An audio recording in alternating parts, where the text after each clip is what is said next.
বাংলাদেশকে অধিক পরিমাণে গোশত উৎপাদনকারী গরু ও মহিষের বীজ ও জাত সংগ্রহ দিতে চায় পাকিস্তান।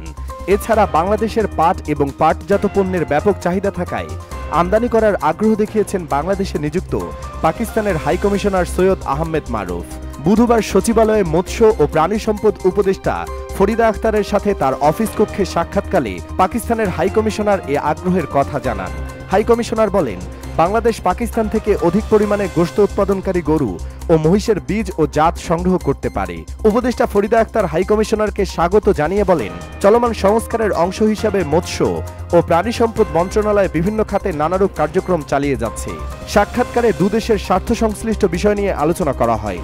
বিশেষভাবে মৎস্য ও প্রাণী সম্পদ খাতে সহযোগিতার ক্ষেত্রসমূহ চিহ্নিতকরণ করার বিষয়ে দুদেশ একমত হয়। পাকিস্তানের হাইকমিশনার বাংলাদেশ থেকে মৎস্য সেক্টরে গবেষণা ও সম্প্রসারণের কার্যক্রমে বিশেষ সহযোগিতা পাওয়ার বিষয়ে আগ্রহ প্রকাশ করে। দুদেশ নিরাপদ মাছ, গোশত ও কৃষিজাত পণ্য উৎপাদনের বিষয়ে পরস্পরকে সহযোগিতা করার বিষয়ে একমত হয়। পাট ও পাটজাত পণ্য পাকিস্তানে ব্যাপক চাহিদা থাকায় এটি পাকিস্তানে আমদানি করার বিষয়ে পাকিস্তানের হাইকমিশনার আগ্রহ ব্যক্ত করেন। বৈঠকে বাংলাদেশের পক্ষে মৎস্য ও প্রাণী সম্পদ মন্ত্রণালয়ের সচিব সৈয়দ আহমদ বিলাল হায়দার, অতিরিক্ত সচিব মোহাম্মদ আব্দুল কাইয়ুম, অতিরিক্ত সচিব এটিএম মোস্তফা কামাল এবং পাকিস্তানের দূতাবাসের কাউন্সিল কামরান টাঙ্গাল, কমার্শিয়াল অ্যাটাচড জিয়ান আজিজ প্রমুখ উপস্থিত ছিলেন।